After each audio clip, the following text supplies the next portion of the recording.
Баршаңызға қайырлы күн, достар.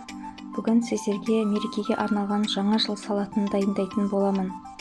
Бұл салат жаңа жылдық дастарханның көркін беріп тұрады. Бұл салат өте ерекше, дәмді және оңай дайындалады. Видеоны соңына дейін қараңыздар және менен бірге болыңыздар. Сіздерге де ұнайды деген ойдамын. Ол үшін бізге тауықтың төс еті, корейский салат, қияр және салатный листья, 2 жұмыртқа, майонез, тұз, крахмал, паприка, сұйық май және соя қажет болады. Ең әуелі тауық етін ұсақтап жұқалап турап аламыз.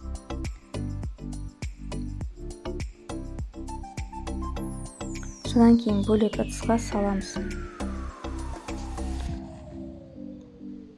Енді біз тауық етін маринаттайтын боламыз. Тұз себеміз, паприка саламыз. Содан кейін соя тұздығын құямыз. Оның үстіне сұйық май құямыз.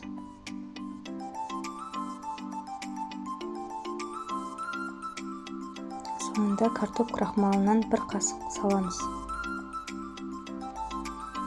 Енді осыны жақсылап араластырып қоямыз. Содан кейін қиярымызды соломка етіп турап шығамыз.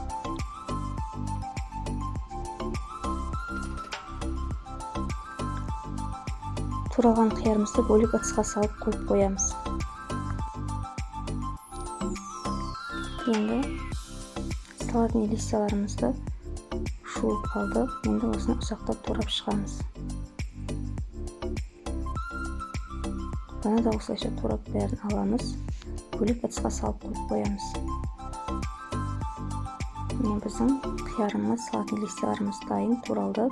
Енді кезекте жұмыртқамызды теркадан өткізетін боламыз.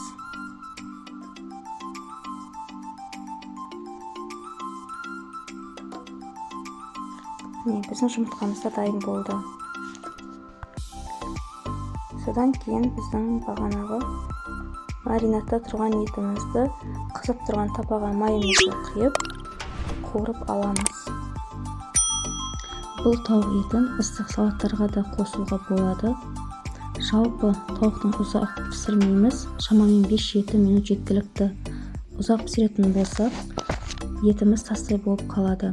Бұл тауық еті тез піседі. Піскен соң салып аламыз. Суылған соң еттерімізді осылайша соломка етіп турап аламыз. Туралған еттерімізді бөлек ыдысқа салып қойып қоямыз. Салатымыздың барлық ингредиенттері дайын. Тауық еті, салатный листья, корейский салат, қияр, жұмыртқа. Енді салатымызды кальцуға жинайтын боламын. Егер кальцу болмаса, былайша да жинасаңыздар да болады. Мен осылай жинағанды жөн көрдім. Сол кезде біздің салатымыз әдемі ерекше болады. Ең әуелі қияр саламыз, оның үстіне майонезімізді құямыз. Содан кейін тауық етін саламыз.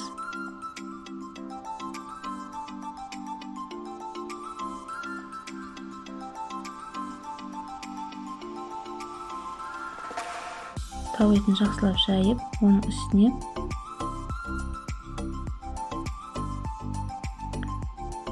майонезімізді құйып шығамыз. Содан кейін корейский салатын саламыз.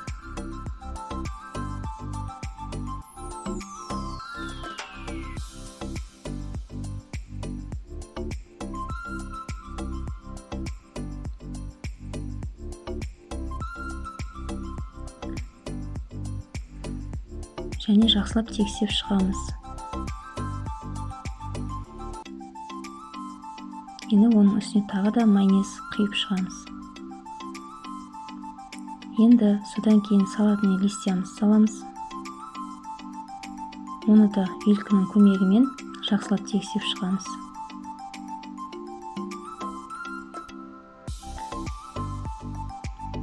Содан кейін майонез жағамыз. Соңында жұмыртқамызды салып, бетін тегістеп шығамыз.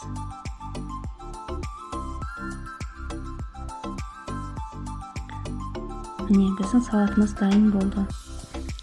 жаймендеп кальциясымызды шешіп аламыз. Бізде міне салатымыз осындай әдемі болып шықты.